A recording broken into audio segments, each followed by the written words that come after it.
What is up, Wizards fans? We're back again so soon. If you listen to Josh and I do a podcast earlier today, we're going to be talking about that same topic again. If you listen to Jihadi and I do a podcast like 3 hours ago, same thing. I went to go hoop. I come back, and Trae Young is officially a Wizard. If you did not listen to our previous episode, this is the top one in your feed. Go back and listen to it. It's probably the best podcast Jihadi and I have done all year. So, of course, it's immediately irrelevant. But we did address the entire thing under the premise of Trae Young will be a Wizard eventually. So I think all the takes still apply. So go check that one out. But Trae Young is officially a Wizard. I've got Josh Valdez of Athlon Sports, the Just Joshin podcast, joining me here. Josh, thanks for coming on, man. And I don't know how you feeling about this trade so far. I mean, it's yeah, I'm surprised that there's no picks involved, but I understand it because I think it was like a stalemate basically. I think obviously they talked about picks, but they just couldn't agree. I think both teams just wanted more than the other one was willing to give. So they said, "All right, let's just do it straight up. Let's keep it simple. Let's just do the old school way." Yep. So, but I still think it's good. It's good for the Wizards. I mean, Trae is obviously the best player of those three guys. Sure. I mean, CJ has been good recently, but I, Mm-hmm. I think, Trae is first of all younger. Yeah. You get a trial run with him. If it goes well, you can re-sign him if you want. If not, then flip him. So, not much downside here. And then, obviously, like we talked about earlier, if they're winning too many games, the trade can sit. And I hopefully they talked about that. We'll see Yeah. over the coming weeks. But what about you? I had talked myself into it. I think chatting with you earlier helped. By the time we did our podcast later today, Jihadi was pretty in on the idea. I think he even said he was fine with it straight up. So he got his wish. I was promised picks according to some very loud members of Wizards Twitter. So as a petty human being, I would just like to ask them where the picks they guaranteed me are. Maybe they're lost in the mail here or something like that. We'll see. But to be honest with you, I don't know. I heard all week how much leverage the Wizards had. I think it's a little disappointing to not get anything out of it. I think you probably could have gotten something, maybe not a lot, for Corey Kispert, just in a straight up trade with somebody in the NBA on a pretty reasonable deal, provide some outside shooting, some finishing around the basket, some cutting, all the stuff you hear about on the Wizards broadcast that he does so well. So you have to throw him in just to get the salary done. I would have liked some second round picks backs, something here just to make me feel like I got something. All we talk about all the time here is the Wizards had the position and power from a negotiation standpoint, and they don't get it done. What that tells me is they were actually adamant about getting Trae. This was not about just making it happen. I think this means Ted Leonsis is wanting to see some more butts in seats. I think this means the front office believes in Trae Young as a potential piece for the Wizards here long term. So I think it says that this is a guy they will give a very real opportunity to be here for the long term future. And obviously they'll see how it works out. They're not committed to anything. I think that's my favorite part about it is you get a trial run with a guy that could be pretty good for you. And if it doesn't mesh, then no harm, no foul, really. But we've talked a lot about kicking the can down the road and rolling this cap space forward to try to turn it into assets. At some point, I would like to see them turn it into a little bit more capital here, but beggars can't be choosers, I guess. We're the Wizards. We shouldn't expect to feel like we fleeced anybody ever. Yeah, yeah. I thought it would be more like the Marcus Smart trade, and then it wasn't. Yep, That I would say that was an example of them turning it into something. for sure. Yeah, They turned it into Will Riley, who scored 33 points in the G League tonight, by the way. love that. Biggest news of the day by far. I'll take But that. Yeah, exactly. We should have led with that, honestly. um, but no, your point definitely stands. I think that I think they believed in Trey more than we thought, but Sure. I think the extension is the key. Like if Hmm. for example, if they gave him an extension immediately, that would be like, whoa, okay, that'd be crazy. Yeah. But I don't think they're gonna do that. So I think one of the reasons why they might have been okay with no picks, I agree with you. Not getting a second is like, wow, no second, okay. But I think one of the reasons why they might have been like that is because they're like, okay, we can, just kind of try to help him rehab, sort of like Poole, sort of like CJ, just sort of get the value up just by playing But and did then they get any, but did they ever get any value for but those but they guys? but they don't, so. Yeah, And the thing is, I think that Trae honestly is making too much money next year for that to happen anyway, for the expiring thing. yeah. So making 49 million. So um yeah, I'm not sure. I'm not sure with the draft pick perspective, like about that. I do think it makes sense to move off of Corey and CJ, just because I don't think they were long-term guys. But Sure. not getting a pick is something that I think is questionable, just because it's like, why? You didn't have to do it right now. Hmm. But Yeah, if you've got all the cards, should have been something thrown in here other than you're just basically helping a team salary dump for a guy you think you can maybe rehab and get some value for him, except you haven't actually successfully done that for anybody yet here. I've got Christian Gardner saying paperclip into a car, we're almost home. Right, that's really the model they're trying to go with here, except we're just kind of turning it into like a more expensive paperclip each time, like a fancier model paperclip. So I don't know. It's interesting. I think it becomes even more paramount now. Like you cannot screw up the tank. If you do this, you get no additional assets for it. It's just a shot at Trae, which again I've talked myself into giving him a shot on this team and what he could do for the other guys, and maybe it helps all of them raise their value enough as well that it's worth it. But uh, it's just it feels a little disappointing after all the build yeah. up here. Yeah, no, I'm with you. I wouldn't give this an A, that's for sure. I'm gonna have a trade grade. Peace out. But yeah, I think that it's good they didn't give up anything important, but they also didn't get anything important, right? So it's kind of like a little bit of a wash. Yeah. I think it's just an upgrade from a player perspective. Um, and they have so much money that they're fine there anyway. But you know as long as this doesn't affect anything with the draft, like you said, not the strategy, not getting the pick. Yeah, I would be shocked if like now. I think it would make sense if say like, okay, he's gonna sit a lot, and then we don't replace CJ and Corey basically, Right. and then it's just kind of like a tank move, and then helps us get the pick, and then Trae runs his tryout run with the Wizards next season. Mm-hmm. You know, not saying he won't play at all this season, but maybe not a lot. That has to be the case, right? Like Yeah, you had to have had that convo, like we talked about on your show. It needed yeah. to be the first part of the convo they had with him is you need to know what the expectation is coming in here. We're gonna let you get your quad right. We're gonna let you take your time. We're not gonna push it. You're gonna get some rest maybe for the first time in your career as a little guard that's played a ton of minutes.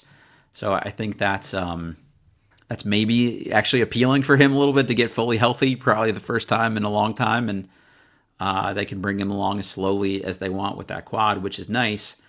But yeah, I am like I do think Trae Young is a good basketball player despite the defensive question marks. So just we need him to not be too good here. Like truly all I care about as a Wizards fan is this next pick, and if this move ends up being the thing that knocks them out of getting that draft pick, I will probably stop doing the show. Like I swear to God, I don't think I could mentally take that after all the years of this shit. I'm not trying to be like doomsday scenario, but Yeah. that would be an absolute catastrophic disaster, and I think they know that, so they can't let that happen.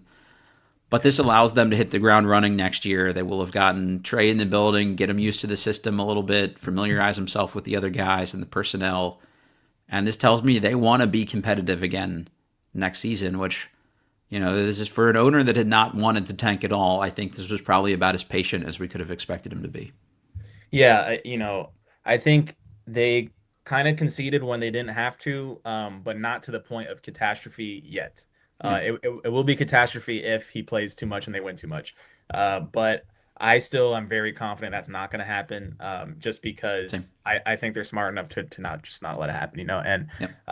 I think that, so it's disappointing from a capital perspective, but I do think they honestly, I think they were feeling the starvation of no star in the building. Mm-hmm. I think that might have been part of this, and it's yeah, having butts and seats, and then also just opening up looks for your young guys. Also when he does take the court, just having that gravity, just having a star. He's not like the biggest star, but he is a star NBA player in Mm-hmm. the building, and just to have some of that rub off on your, young core, help generate open looks and just, benefit the offense. So I think they really looked at all that and they were like, okay, maybe we're going to be a little bit more urgent than some people might think we need to be. I've heard this sentiment for a couple people. I knew something was going on because I left my ringer on in my bag while I was at basketball, and my phone was starting to like going nuts toward the end there. I hope he doesn't mind me putting his text out here, but shout out my guy Sam Mason. He said, honestly, I'd just like to go to a game where the crowd has a little juice, and I think Trae will bring that. There's something to that. Guy Osman Beg, very active on Twitter. Shout out Oz. Mentioned like his kids will get excited about going to see Trae Young. So I think there is something to that, and I think that's a real part of the rebuild too. Is rebuilding fan interest in this team, and I think Trae helps you do that. Like Jihadi and I talked about this earlier. Again, go back and listen to that. And if you're listening to the audio version of this, I will probably attach these two things together as one episode of our audio podcast. So stay tuned for the Jihadi pod after this on the audio version. We talked about like you see Trae Young jerseys walking around the DMV. You see LaMelo Ball jerseys walking around in the DMV. You see Steph Curry. You don't see Alex Sarr jerseys just walking down the street around here.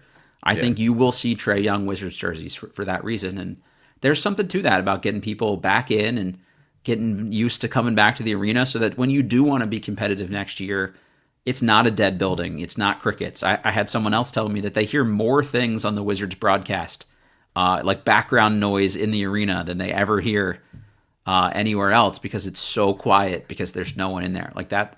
That's a pretty bad look for an NBA franchise, and this is maybe step one in fixing that.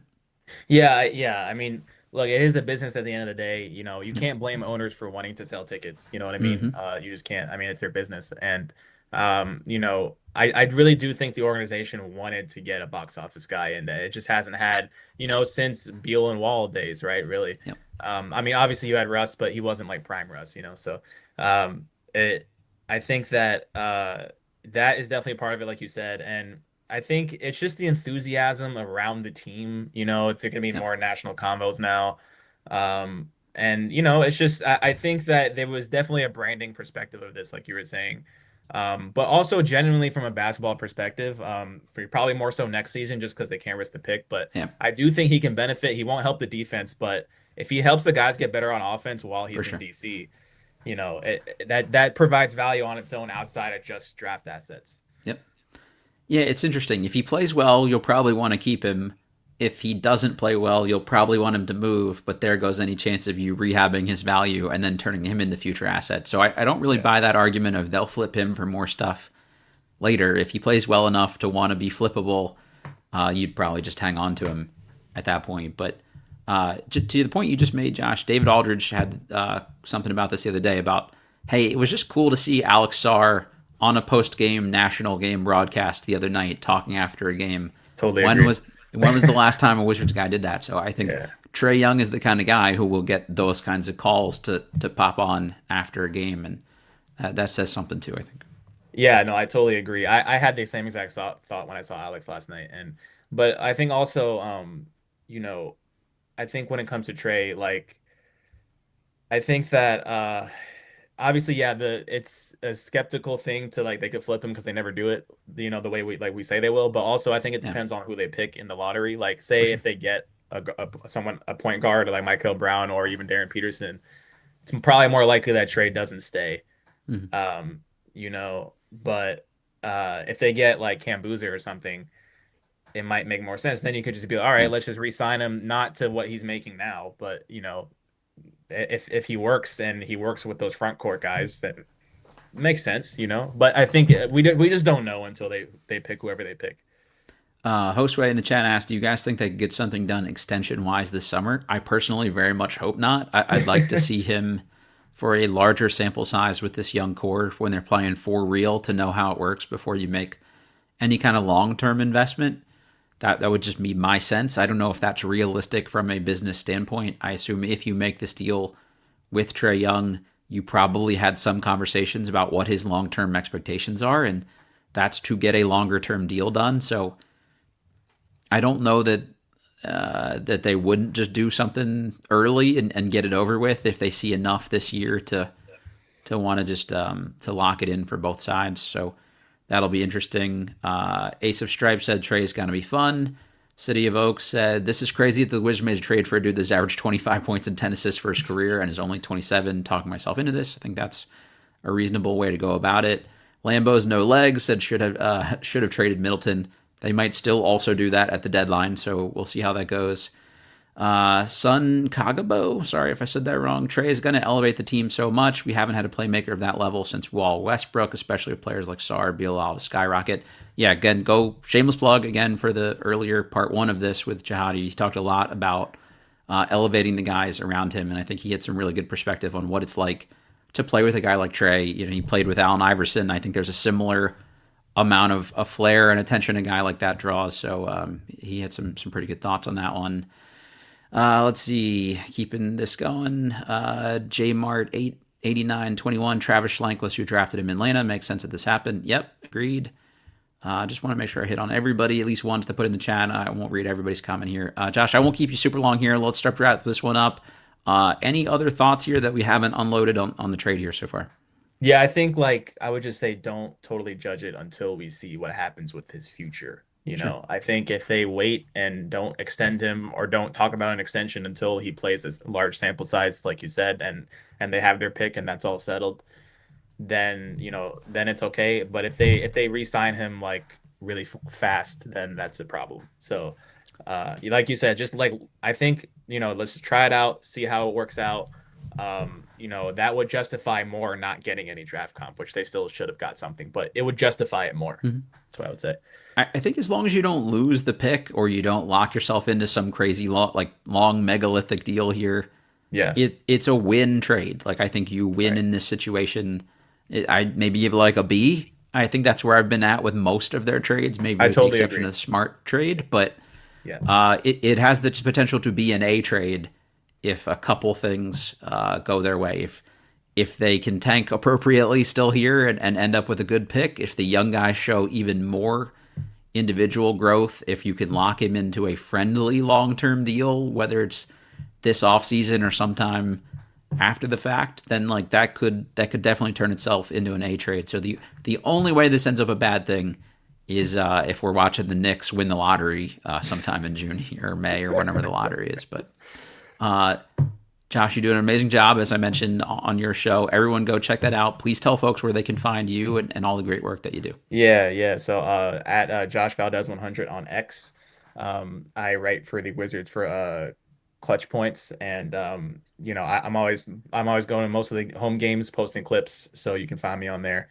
I also post my podcast to YouTube and Spotify and Apple as well, which I just recorded with Matt today. We were talking about Trae. Now he's here in DC, or no, he will be here in DC soon. So, but yeah, thanks a lot, Matt. Thanks a lot for having me on. Let's definitely do another one in the future.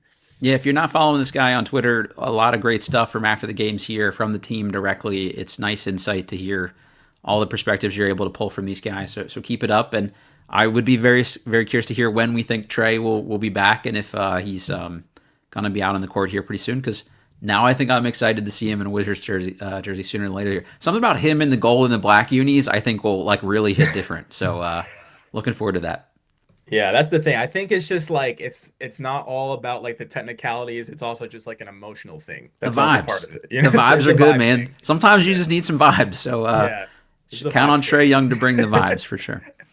Awesome. Anyway. Great stuff. Thanks for coming on. Thanks for everybody for tuning in here. Hit like if you're watching this on YouTube for us. Rate, review, subscribe, all that good stuff. Again, if you're listening to the audio version, stay on right now. I'm going to connect the two versions of the podcast here. So Jahadi will be joining me in a minute with some great insight on what it'll be like with Trae Young with the Wizards. And we'll be back here with more after we see our guy in action. Stay tuned. We'll see you all soon.